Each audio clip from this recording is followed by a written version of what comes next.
meters, and right now we're at 1,172 meters, and we've been scaling up this feature that looks like a boulder that could have been carved off from that escarpment that we'll be going to later on today, if you stay tuned. This whole area seems to have a mixture of areas that were partially encrusted by ferromanganese or phosphorite on the calcium carbonate itself, but we could see the underlying carbonate material once some of that encrusting material maybe fell off due to some erosion properties or dissolution. And we've seen sporadic biota around this environment, but now we're facing the side that's facing into the current system, so we're seeing quite a bit more of these corals. Thanks, Nat. And here's another one of those pinkish corals. Yeah, Beautiful polyps. These ones seem to be exposed. I'm seeing exposed polyps here.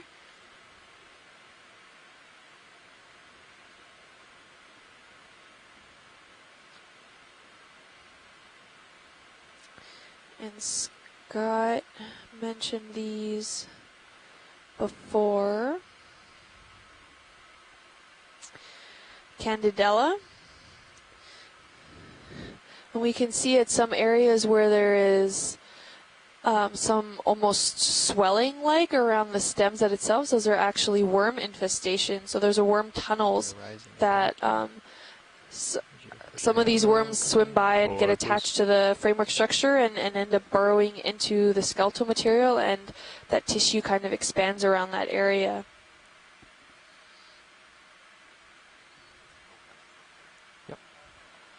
And some of the corals we've collected on previous one of these dives, some worms have come up with them. Steph was not a fan. That's okay.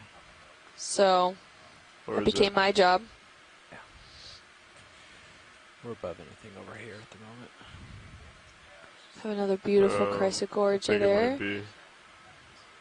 These are really some dense framework systems here that are no longer alive, but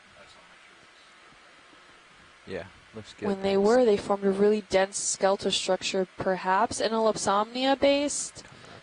We're not entirely sure. And you can see all of the bright beigeish white sediments in this area are of that calcium carbonate origin. It's likely eroding off the top of this structure here downward, so that limestone that's being exposed in the current system is actually eroding, whereas the areas that have been encrusted by this ferromanganese or phosphatic encrustings tend to hold up stronger. They're less susceptible to erosion as the surrounding limestone is. So this is really interesting. You can kind of see this rim-like structure here, which is probably indicative that this entire feature was taller than it currently is, but over time it has eroded down. And it forms almost like this rim, encrusting rim that surrounds the entire block in itself. And we're having a few little bushel materials out in the distance on top of this whole system here. This is cool, like plating poking up on the top. Yeah, we're getting that rim-like structures.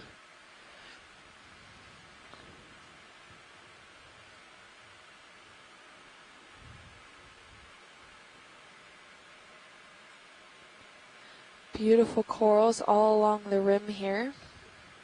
Yeah, bridge move complete.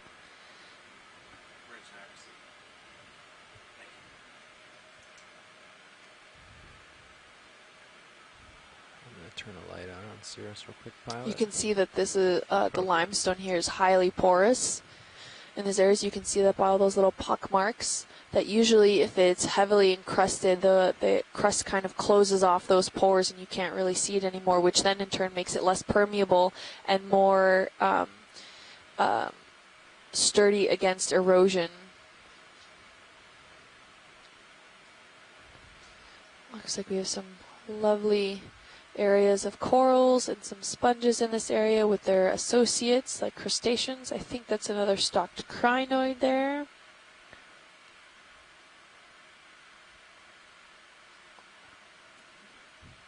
Beautiful feature.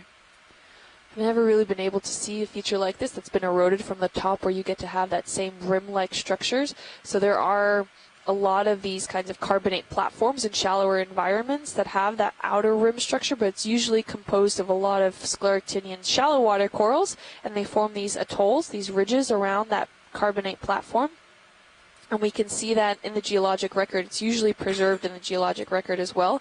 And then we can kind of estimate where we are based off when that platform was exposed or not, and how far we are from the outer rims based off the different types and different species of shallow water corals that we're seeing that also get preserved in the rock record. Let's back on. Copy. Let's get right. Make sure before we leave too much that we get right on top Oop. of that and mark it. Yep. Sorry, Stephen, I missed that. Yellow fan. We're having quite a few of these black lace corals, Looks the like at least a local high, there stichiopathes, might be more coming. in the Kinda area. like This follow is it along the the edge of more this. dense that we've We're at seen 11, 11.70 of right these stichiopathes. We saw a few on the 40 Lophelia mounds that we meters were higher than we visiting thought. at dive 6, I think that was. But other than that, we haven't really seen too many of these. This is probably the densest population that we've seen. Okay. Got something here on the Wow. sea floor. Yeah, if we could get some snap zooms on that to confirm what they are. Oh, is that a fish? What is that? Or is that squid? I Yeah, think looks that's like more squid. Squid Billy. Yeah, snap zoom on one of some of these bushy Yeah. corals Go here. ahead and come in if you'd like. Scott's saying that they look similar to the sediments that we saw actually in yesterday's dive, the more sedimentary features, and they could be Acanella due to that if they don't have that really hard substrate under it. It looks to be quite sandy on top here, though a lot of those erosional properties, a mixture maybe between the sands of the current systems that's bringing in as well as the erosion of the limestone on top. Ooh, we can actually, I see banding. Cirrus thrusters. So- Insane. Copy. 40% left and then 40% right. Which would be bamboo corals, definitely. That's Okay, so these are Acanellas.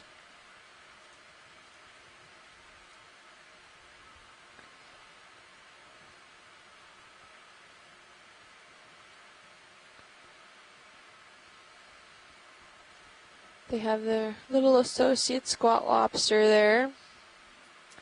Yeah, and Chris made a good observation that there's very high dissolved oxygen levels today, especially compared to yesterday where we were seeing maybe 2.8 to 3 milligrams per liter. Now we're seeing 6.97 milligrams per liter. So definitely a huge jump in oxygen levels in this area that could be due to the Gulf of Mexico current coming through. We're also significantly deeper, so it depends. Maybe we're in a totally different current regime than what's sitting on top. Could be Antarctic intermediate water that we're in right now, which is known to have high contents of oxygen.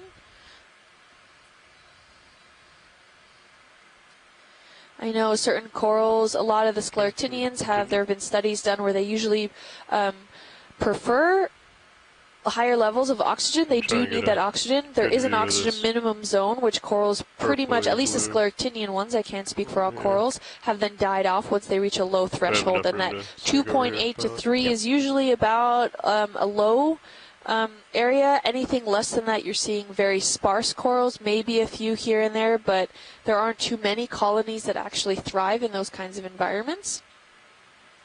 There have been studies, and I think some are being published now. Wienberg et al. 2014, I think, discussed some of that, dissolved oxygen minimum zones off the coast of Africa in Angola, or maybe in the Mediterranean. There are certain areas of these mounds where we can really see there's a whole bunch of dead corals, and there's different oxygen minimum zones that are then possibly associated with that when the currents come in or shut down. So it's a good paper to review if you want to learn more about how the oxygen zones kind of affect cold water coral growth. And this is, again, more due to the scleractinians rather than the soft corals, because soft corals don't leave a trace after they've died off, so we're not sure what kind of species lived at certain times or when, if they were even colonized in those areas. Look at that beautiful solitary coral. Oh, yeah. So you have a live one and then a dead one off to the other side of this.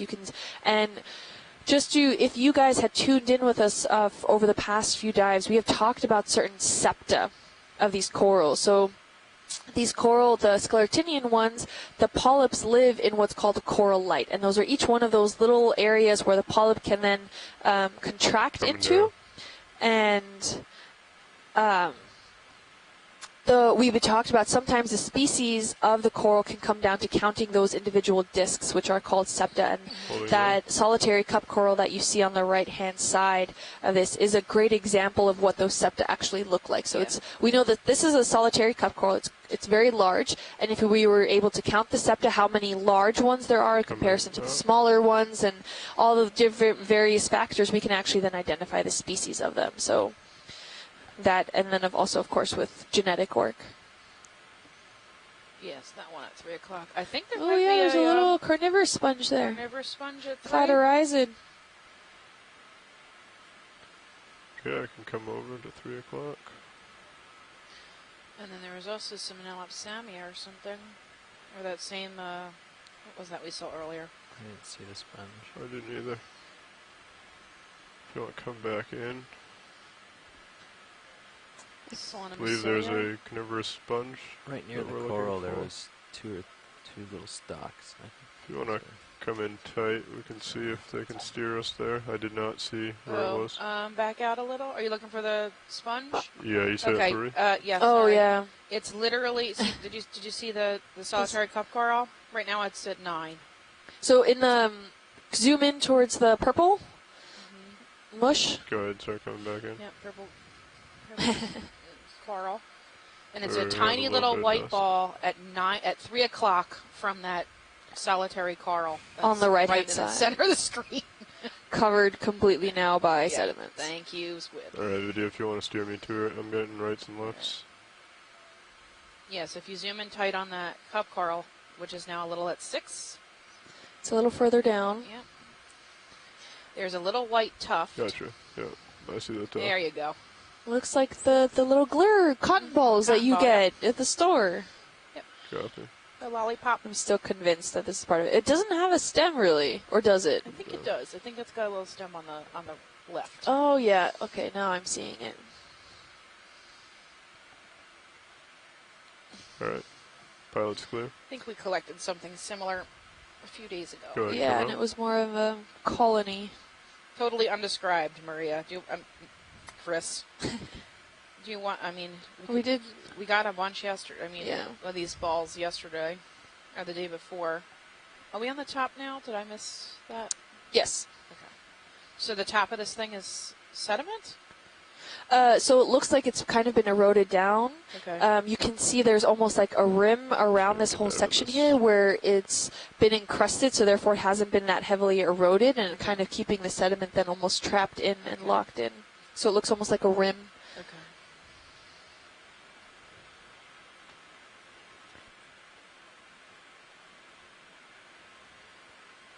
And watch leads, do you happen to know if URI and Catalina is still on the line? I don't think they are. Do you? Okay. do Well, you- I was a graduate of URI, and she Oh. was the one who introduced me to deep sea exploration. Oh, cool. So say hi, because Oh. she might be listening. You got it. It's blowing off your toes. The So you come back around over here. Les, we were just talking about- clear up. Understood. Okay.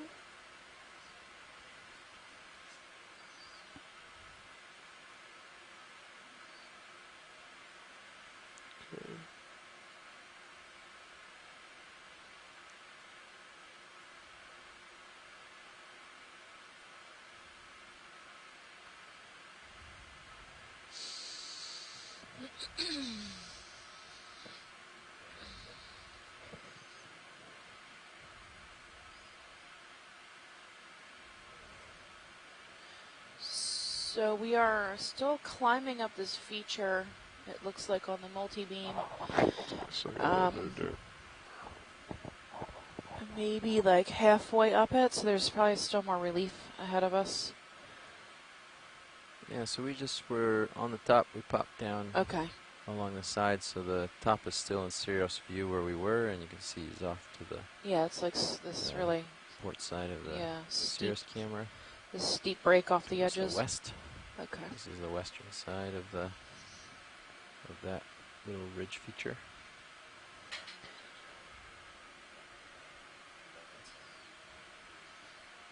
Okay. Yeah, I'm still seeing more like height All right. in the We should get a multi-beam. ship move going. I think 345 is good for now. It gets me at least back in his vicinity. Don't go too far, pilot. I'm gonna turn my lights back on so you can see your tether. I'd say 20. We can do 20, yeah, he's out there a little ways. Yep. And I think 345, 340, somewhere in there. 340. Yeah. I see a small yellow coral at 11. Yeah, go ahead, Nav. Yeah, ready for a measurement. Distance 20 meters, 20, bearing 340, speed decimal 2 knots. Range 20 meters, bearing 340 degrees, speed decimal 2 knots. Roger that. Thank you, Bridge.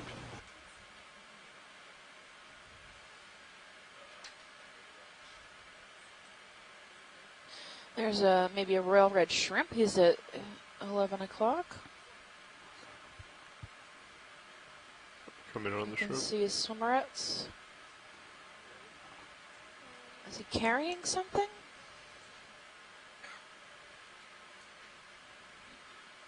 Looks like he's got something. Coming tight if you'd like. Oh, I think it's a fish head. It's impressive. The fish, the shrimp has got himself a fish head. So, a little scavenger. Wow. Scavenger find. Yeah, maybe the same one we saw at the beginning of the dive. Looks like the same species of fish. Cool. We're gonna touch bottom shortly. Copy. So he's Coming grabbed up. himself a lunch to go. 3, 2, Thank you. 1. I gotta pull out video. A second. He's very red. Alright. Really bright. We may have some. Yeah, thanks, scope out. Oops, we're making a mess.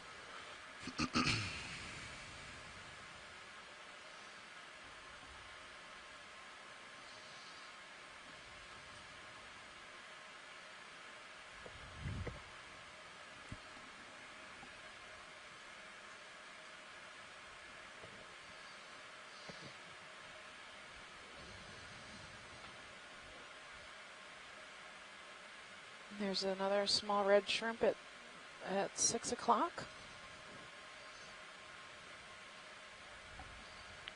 I'm gonna come in on this other one. It's a different species, though. His legs are much longer. And another This one also carnivorous has a piece. sponge. Looks similar to the one we picked up earlier. I'm gonna get a good toad in. And he's also got some food, this guy.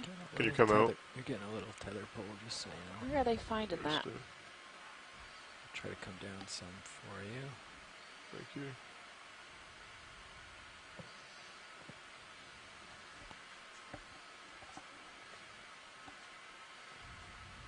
Okay, if you want to come back in video.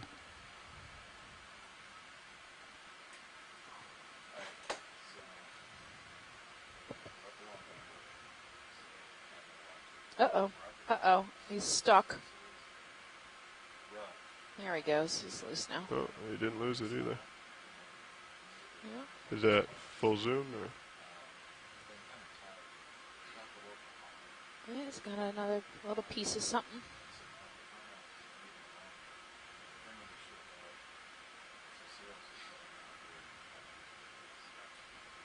Okay, we'll let him go.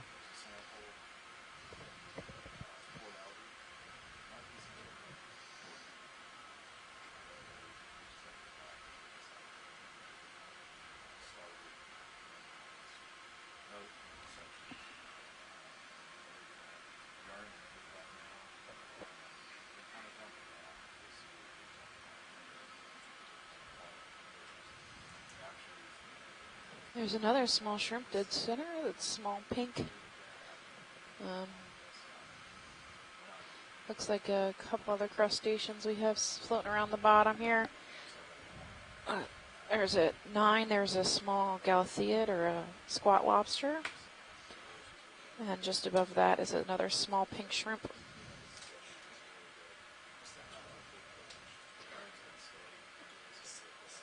We are facing northeast, looking at the side of this mound here.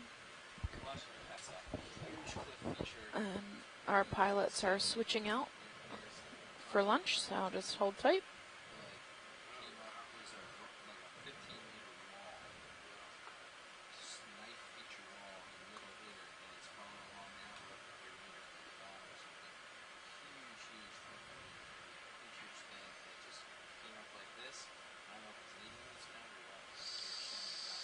Nav bridge move complete.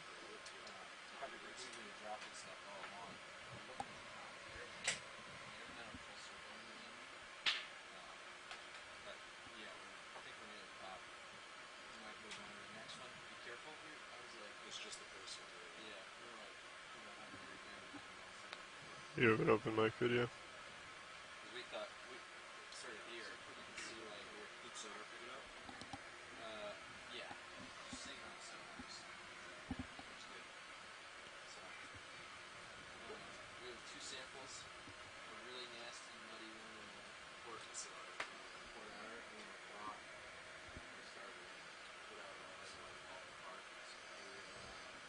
In Chrysogorgia, there's a Gorgonian. Oh, there's lots of Chrysogorgias, it looks like, up here at the top.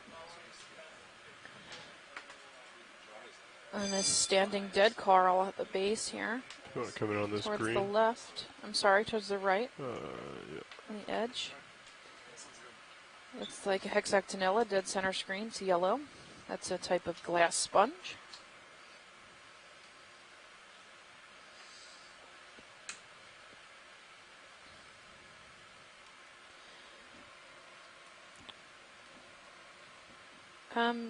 Are you guys settled in?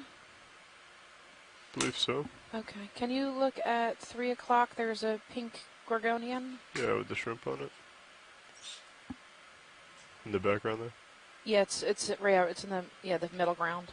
Yeah. Go ahead, video, if you want to start coming in. Alright. Yeah, this pink Going guy for right the here at pink 3. with the shrimp. Take a little more if you got it.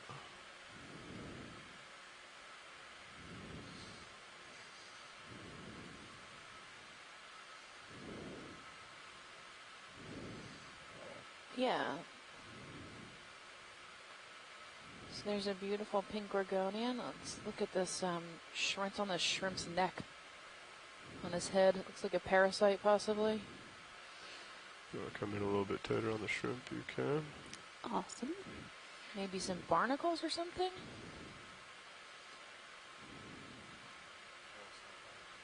Understood, thank you. A small hermit Copy crab that. on the Gorgonian. I think we already looked at this species.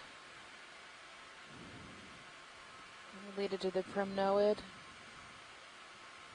Yeah. Primnoid with Gorgonia. Okay, if you want to come out. Polonia. Sorry. Polonia. My Oh, toe's it's getting alright. close to I'm not that. even gonna try with that one. Tim. or Full Tina. wide.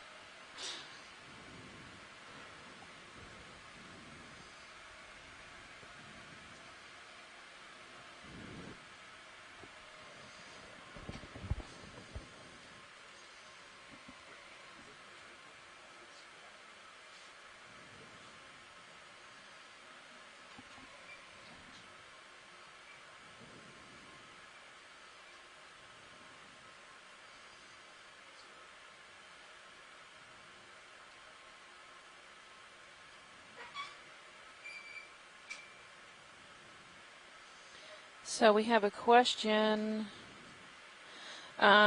Chris, if you're there, or Shirley, be prepared to chime in on this one because it does involve sponges, but I'll answer the coral section. Faith Sandstrom from Facebook. How do corals and sponges digest their food? Do they have stomachs? Also, do they feel pain or anything when you clip them? So corals have a one-way digestive system as opposed to the two-way digestive system that most other animals have. So that means the food goes in the same place it comes out. And yes, they do have a stomach. And if you ever watch an anemone eat, it'll consume like a tiny fish. and then it'll expel the guts that are, parts that are uneaten, or the skeleton. Now the sponges are a lot more complicated. They do not have a stomach the same way that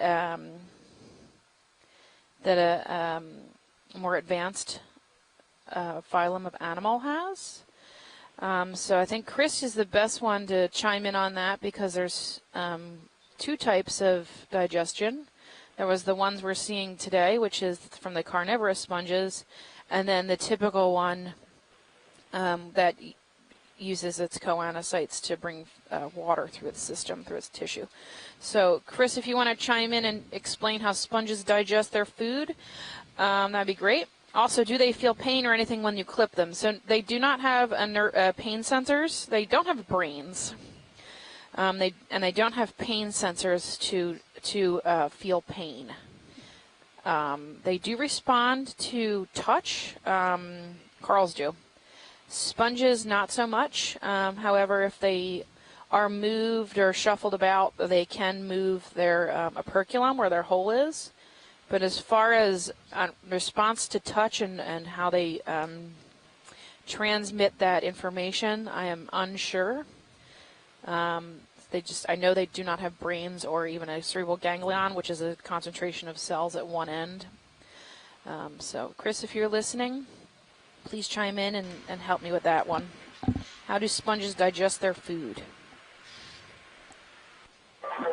Yes, Stephanie, hi, and thank you for the person that made the question. Basically, sponges digest their food by phagocytosis. Cytocytosis. Phagocytosis. So a particulate organic matter will be taken by cells and placed. Sorry, but we are getting a high school group coming in the Institute Center. So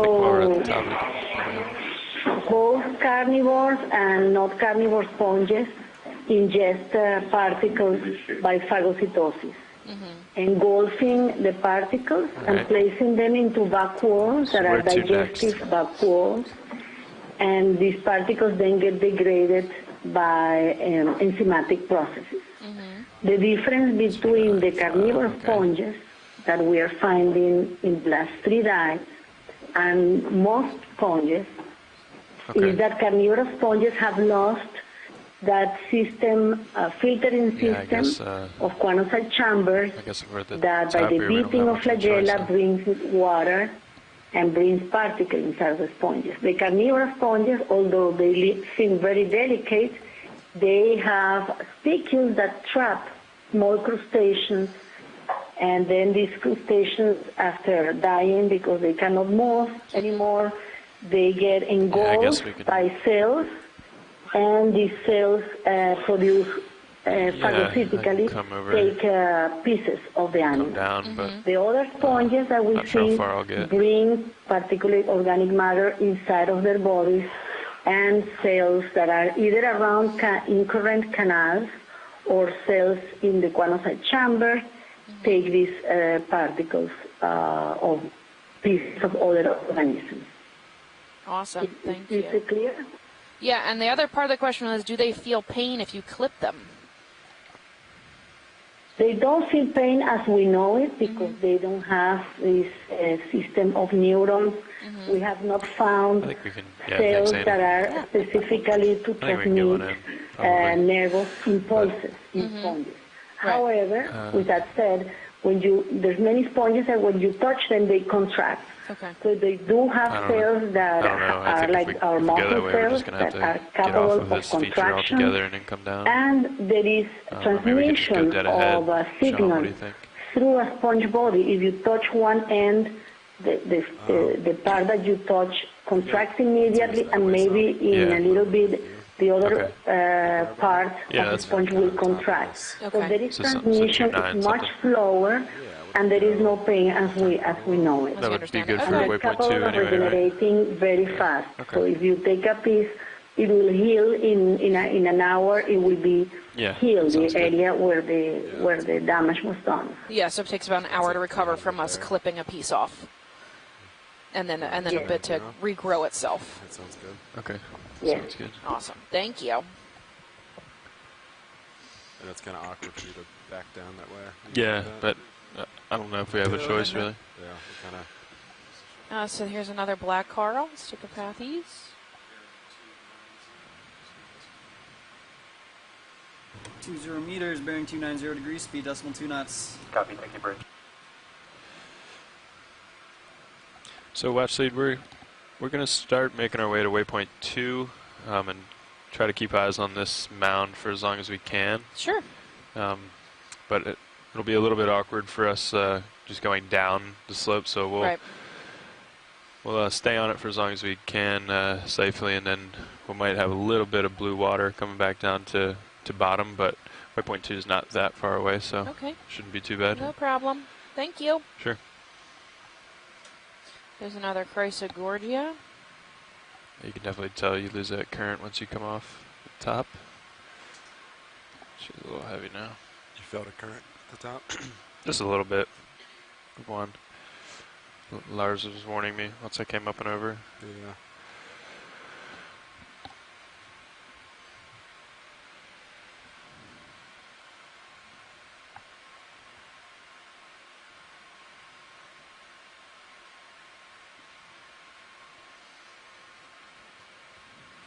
Okay, so if you guys are just joining us, we are 40 miles south of roughly Key West, Florida. Back up here. Our starting bottom depth was 1,210 meters, and our lowest bottom depth today should be about 1,110 meters at the top of this wall. We are going to be transecting over 2 mounds, followed by a escarpment at the end of the dive. So this is, we are on the first mound right now. It seems to be quite large. What's appearing in the multi-beam doesn't really do it justice. There's a lot of broken rocks, and at one point there was a pretty steep wall that we had to climb up, about 15 meters tall, that wasn't appearing in the multi-beam. It's fairly barren, especially compared to yesterday, but we're seeing a lot of black corals, Chrysogorgids, altitude lock, 8 solitary cup corals, some other gorgonians, hexactinellids, and quite a few of these carnivorous sponges, which are not really well known to science in general. Most of them are undescribed species, so they're new, or likely new species. So we're gonna travel across the top of this mound. We're still kind of crossing the top of it. This is a weird crack in the wall, huh? Perfectly straight. Where's Kim when you need her? Explain what that could be from. It's probably the way the rock naturally breaks. But what would cause it, I'm not sure. Maybe it's starting to crack away.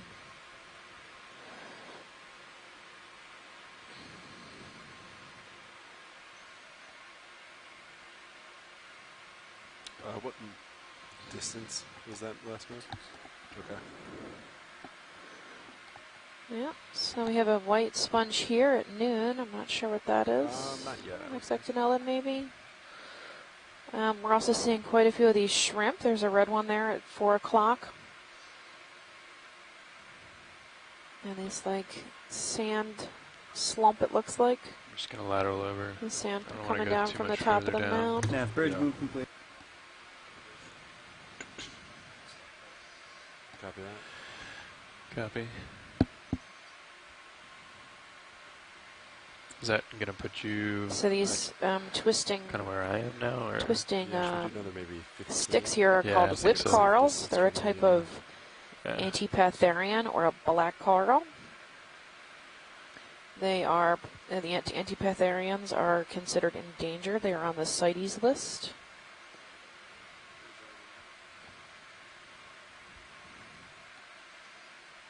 Go ahead, Nav. They can be poached in places and used for jewelry. They can grow to be, I think, 4,000 years old was the oldest 15 known meters, bearing 290, been speed decimal aged. 2 knots. of the larger type of bushy kind, not necessarily that stickopathes, the single stalk. Oh, Chris, I only have We have a two lot or of this three dead banks coral on here. them. There's dead standing I don't know if coral. that's for That's what operational this or if darker area is they're in front of hunting. us. If we were to zoom in, you I could remember there was see that flickering talk. Yeah. that it's actually still has its structure. Or maybe the It ground. was living at one ground fault, point. maybe. There's another Croisogorgid at 9 Not sure. with a squat lobster in it and some really nice cup corals below it. And again, you can see that standing dead coral structure it's sitting on, which was probably an Elapsamia or Lophelia coral, type of scleractinian coral or true coral. It's since passed away. And all that's left is its skeletal system. Looks like we have a different Gorgonian here at 9.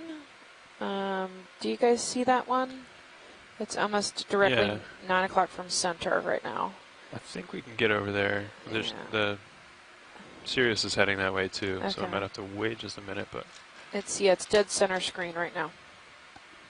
There's no notes. It might just be operational. It's kind of just disappeared kinda in the sediment. Now it's dripping at 6 water. o'clock.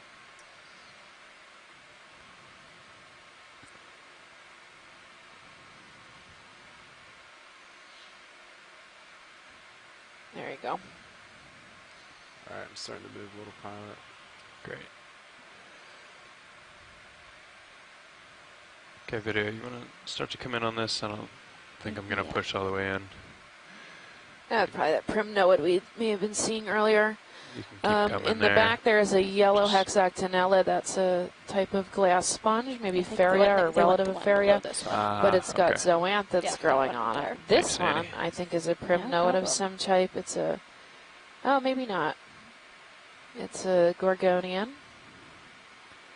Has 8 tentacles. Come back up to it.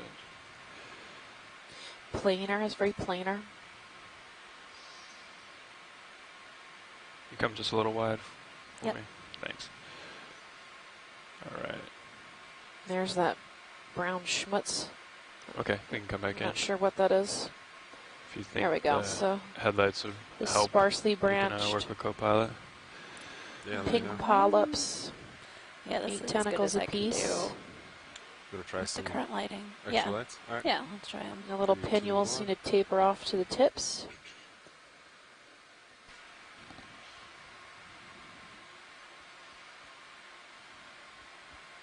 Pretty cool. Thanks, guys. And when you zoom out, can you just flick the lasers on so I can see how big it is? Sure. Right, I think video's clear. Okay. It's the yellow down there. Is that just another sponge? Or? The yellow is probably a bridge move sponge, I'm complete. not sure. So it's maybe 10 centimeters wide, Thanks, Nav. Thanks, Nav. maybe 15 or 20 tall. Yeah, try to get him on it, but That's not good sure enough. if that's possible. I'm Okay. good, yeah. Oh, we might have, so at 3 o'clock, there's a little green ball with holes in it. Yeah, I see Get the a quick zoom on that. green ball. Yeah. Might lose my toe here, Annie, but we'll try. So this is either a sponge or a colonial tunicate. Sometimes they're hard to tell the difference, even though they're in 2 different phylums.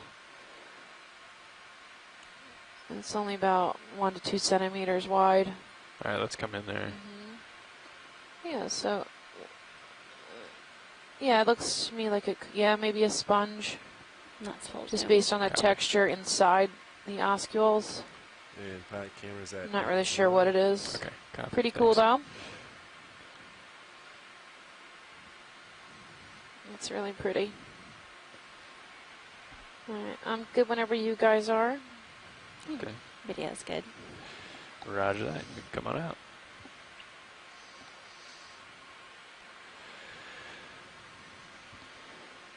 Yep, We and can, we're seeing that kill the headlights hexagonellid for- again. That thanks. yellow, All right, yellow. Yep, Just there gonna we go. That's better. back Yeah. straight back and come down. Yeah, That sounds yellow good. sponge in the center of the screen has a type of glass sponge. This one at 9 is the Croisogorgia again. I've seen quite a few of them. We've got a squid at 2 o'clock. Oh, and 3 o'clock Him kind of on that awkward coming in. the slope now. Possibly Still not really Ilex. getting a good altitude lock. We've Okay. been seeing these guys for the past 3 days. But yeah, still moving. Looking good. There's a little white tuft here. That at 9 o'clock, that's a type of hexactinella. Mostly barren. This rock is mostly barren. Yeah, I if you don't just see wanna a lot come of life down on with it. me Yeah, as much as you can. definitely. Yeah, and we're coming down the north side of this rock. I'm sorry, the western side of the rock. Oh, there's a dead something. Old dead Gorgonian of some kind, maybe?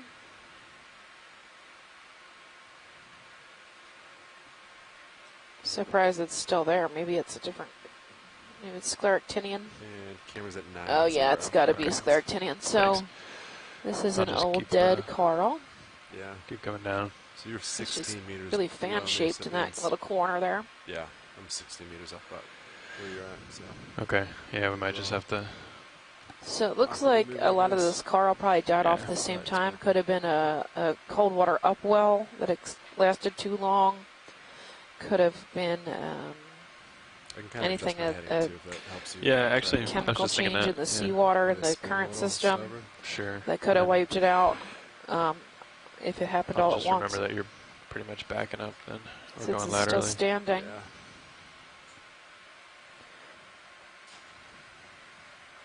There's another one of those carnivorous sponges at noon next to the orange Actually Stichopathes gives me or a black better coral. look too at the slope. So Yeah. so it's maybe pointing north. I think that's a Okay. little easier for you. Another Yeah, that sounds Chrysogorgid good. coming up. You can barely see it. It's pink. It's at 9. Kind of just blends into the background.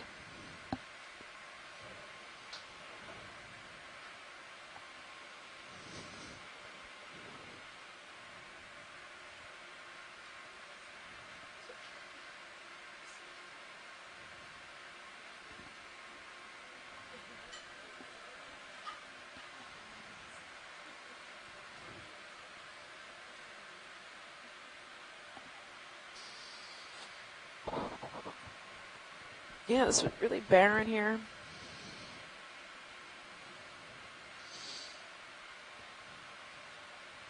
Most of these Stichopathes seem to be the most common species, I think. Yeah, that's what I was saying earlier, that they seem to be, of all the dives that we have, this is the location of the densest population of them. What is falling down? It looks like the tentacles of a squid Yeah. You wanna are comment on dropping that down off the video? edge I'll of try the to center up. Yeah, some ceviche squid. Yeah, Yep. the sona's Uh-huh. picking- Somebody got him. Yeah, must be a predator around. Yeah. Well, no food goes to waste down here, that's for sure. Somebody will find that and snack on it at some point. Thanks, video. Yep, we're full wide. We on the top of this Yeah, it mound? picks up the wall really well. Oh, now we're off Yeah. the other side. Okay. Yeah, we're Seriously, coming down nice the safe western distance side of it, looking Okay. east. So if you're, yeah, if you're still good with coming down, I guess we'll Yeah, keep coming until let's do it. we're at Yeah. the base.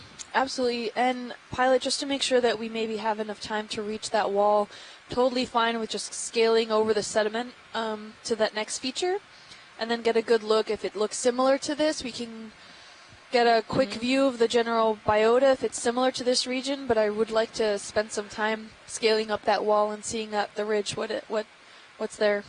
Okay. Yeah, that sounds good. I'll work with Nav. I think if we want to get to that wall, we're gonna have to leave this here. Yeah. Pretty Yeah. much now. So. Yeah, that sounds good. Okay. Thanks. All right, Nav. How far are we to waypoint 2? We're about to the wall.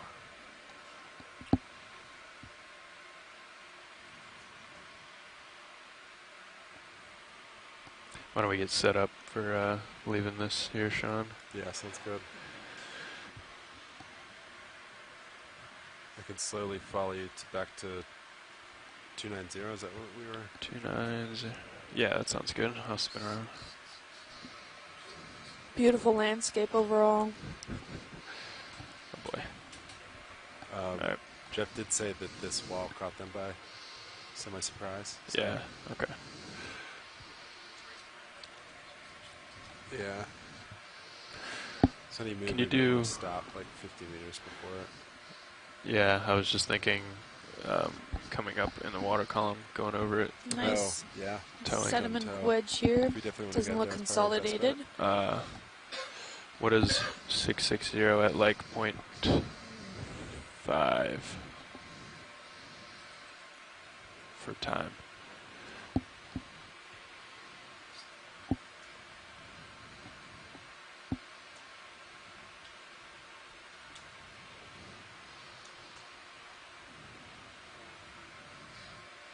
Okay.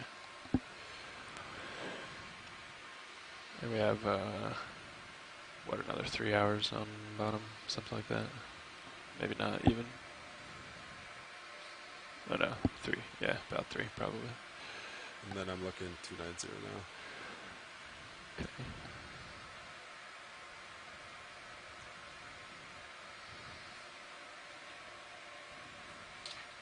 Need an altitude of 15, yeah. Okay. It's a tall feature. Yeah, really tall. We're coming off this first feature that we're looking at here that we scaled up. We're gonna hightail it over the sedimentary features that are below on the seafloor towards that second feature before we head to that let's large do, escarpment. So we might see some blue why water don't we for a little bit. head to the second feature, maybe at 0.3, and just do 30-meter chunks or 40-meter chunks and keep an eye on sonar. Does that sound good? Yeah.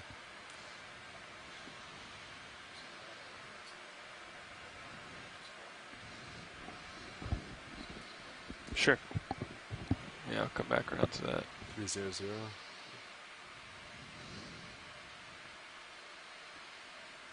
Just to confirm, pilot, we're going to be doing a small jump. It's not necessarily we're going to be following the seafloor. Yeah, that's correct. Okay. Stand by one. I'll go back with the official plan. Go ahead, Nav. No problem.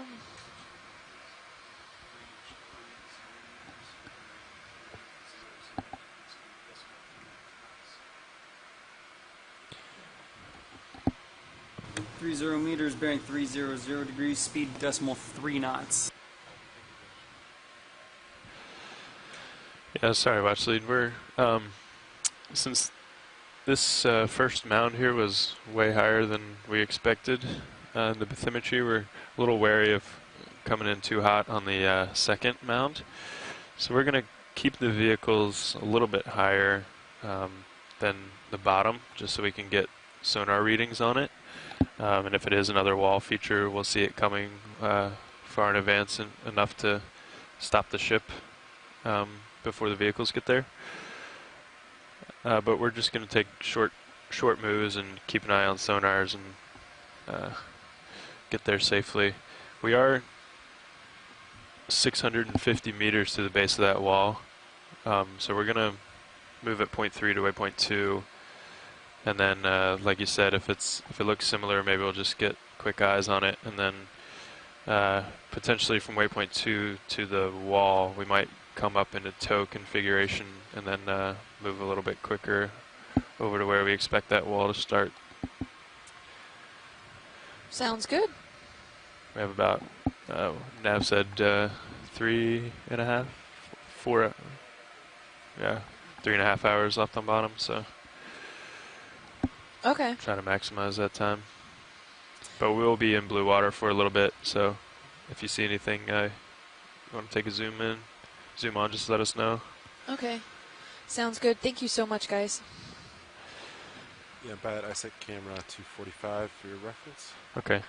I guess, Sean, we could come down to, I don't know, like 3 or 4 meters off bottom and get some eyes on. Yeah. Yeah. What do you think? Okay.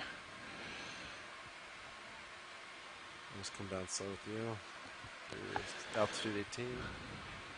Yeah, looks good. I'm plenty far from. Is that your other bank is still off, right? Yeah. Do you want it on? I didn't see any notes about. I guess they'll turn it on for this. Yeah. The only thing I think of is it's pretty turbid. Yeah. So if it blew it way out, it's just weird that the 3 was off instead of just the middle one. So that's it. Okay. On. I'd say let's keep it on for now. Yeah, sounds good. I don't see anything different with Cirrus Banks. Okay.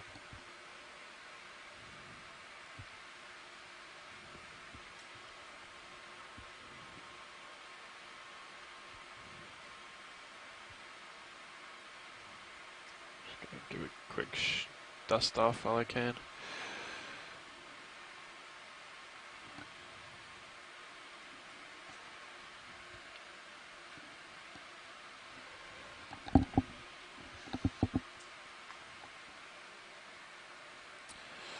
You want to see what this fish is doing here?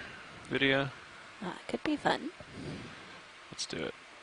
I'll try to push in slowly. Looks like a rat tail, Looks like right? a rat tail, Yeah. yep. Don't usually see them up off the seafloor. Yeah, 10 meters up.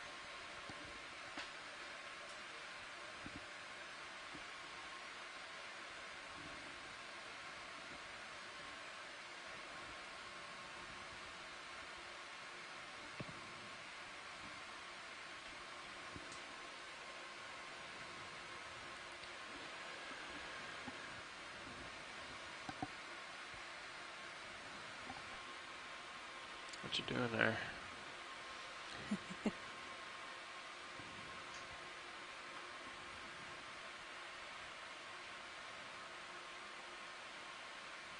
Thanks.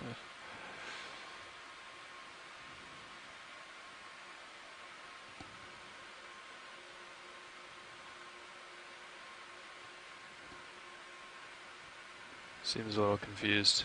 It does. Nav bridge move complete. Do you want to stay with him for a bit, or you want to? It's up to you.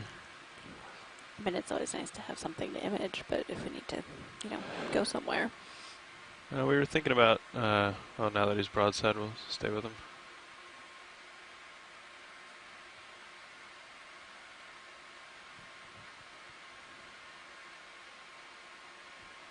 You say that move was complete? Yeah, let's get another one in. Just keep it rolling.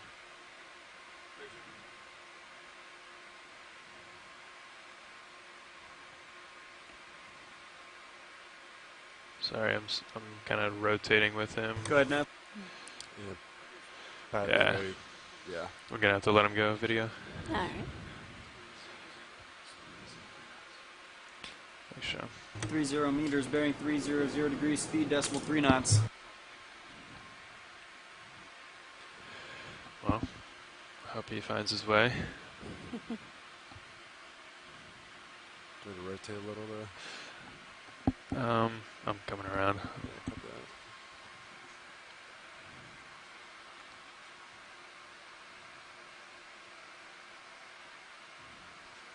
So hi, Jim, and the Mo High School Environmental Science class at Harbor Branch.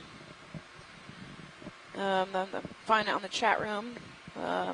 Jim Masterson has chimed in to tell us that the class is visiting. So, Hi guys. Yeah. Jim, we're in the blue water here. There's if you want to there's a call bottom and just again. ask questions over the phone, I'm sure that's fine. Yep, Yeah, we're way out scaling there. from one of these features down to the next one, trying to make that a smooth transition. Seems to be something along the wall there. I'm not sure. Yeah, it's that same feature. Ah, okay. Yeah, we make sure we're not running into anything.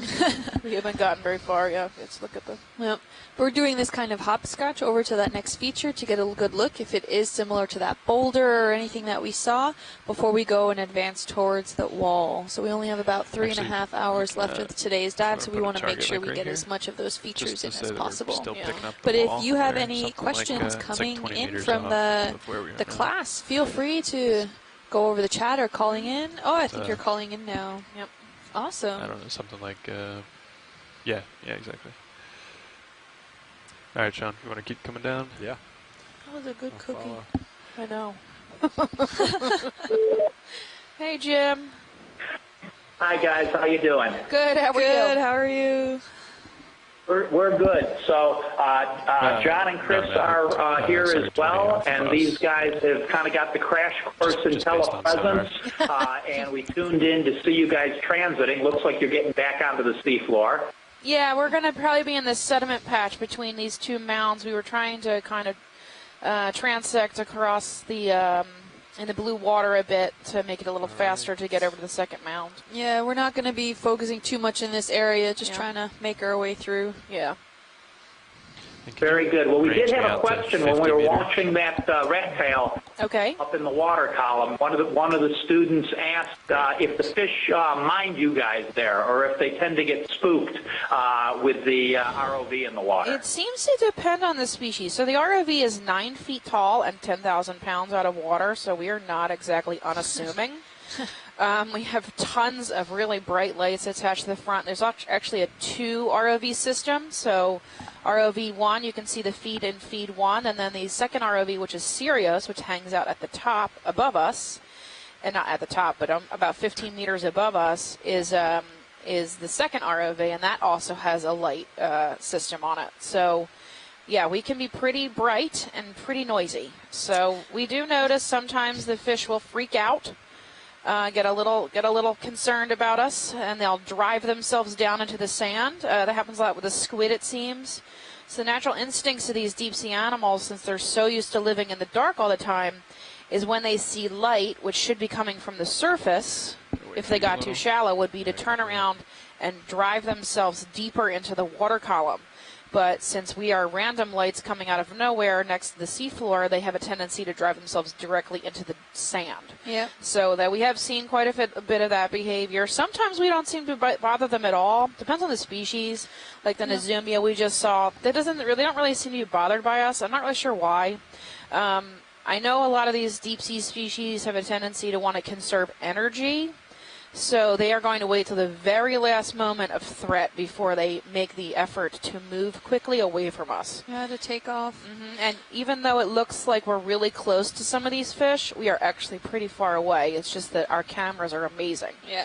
So our D2's cameras are amazing. And sometimes with some of the fish, you can also see, like maybe some of the sharks we came across or something, they tend to waft their head from side to side, and that's just another one of those little moments of confusion because the sea floor has 0 light penetration, so most of their eyes are not adjusted to it, and when we come up with D2 with such bright lights, they're a little confused, and it's similar to us when we go from a dark room into the bright light, maybe outside in the sun or something, our eyes need a moment to adjust, so they kind of shake their heads a little bit from that confusion, but other than that, it doesn't seem like we bother them all too much.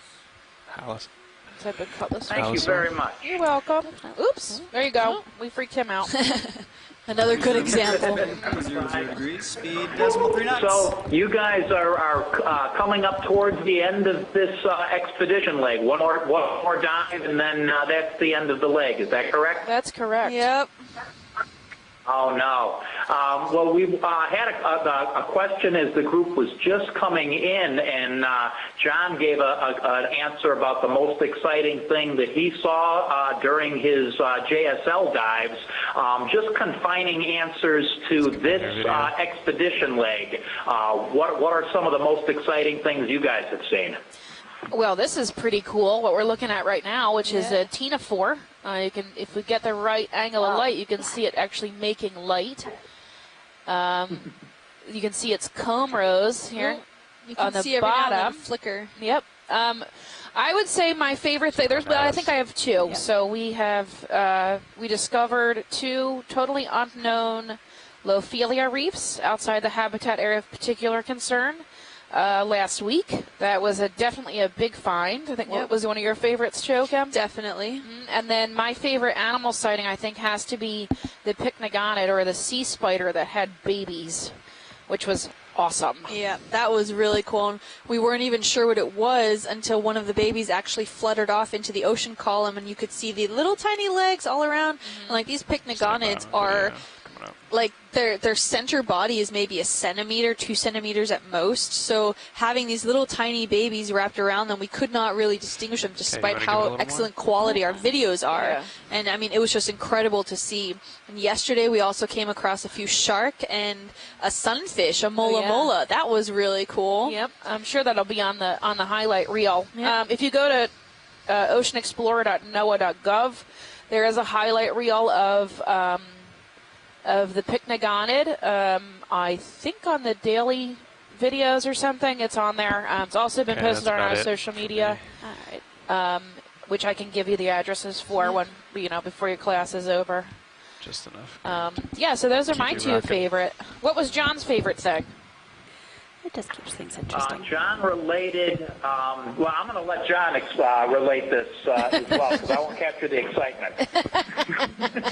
One of many, but the one going into a volcano. Oh, when you got shot out of a volcano, yes.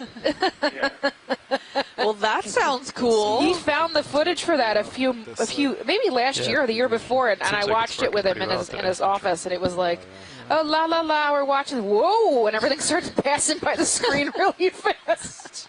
It was pretty cool. I think I need to see that, otherwise I can't believe it. Fighting pretty hard to get back Pixar over. didn't happen. Yeah. Kimberly, it was Kickum Jenny Volcano. Yeah, Kickum Jenny. Oh, wow. We didn't know it was there when we went in. Yeah, I doubt you would have gone in there. Wow, cool. Any more questions? We're going to field questions, and after we have them, we'll send them your way. And once you're on something and start talking, we'll go back into the chat. Okay, no worries. That's Sounds fine. Good. About halfway there. I actually did have a question. We had an engineering group or a physics group in earlier this morning with some environmental science, the last group, and I should have thought about it. Last week, during our live interaction, I asked about diving shallow with Deep Discover.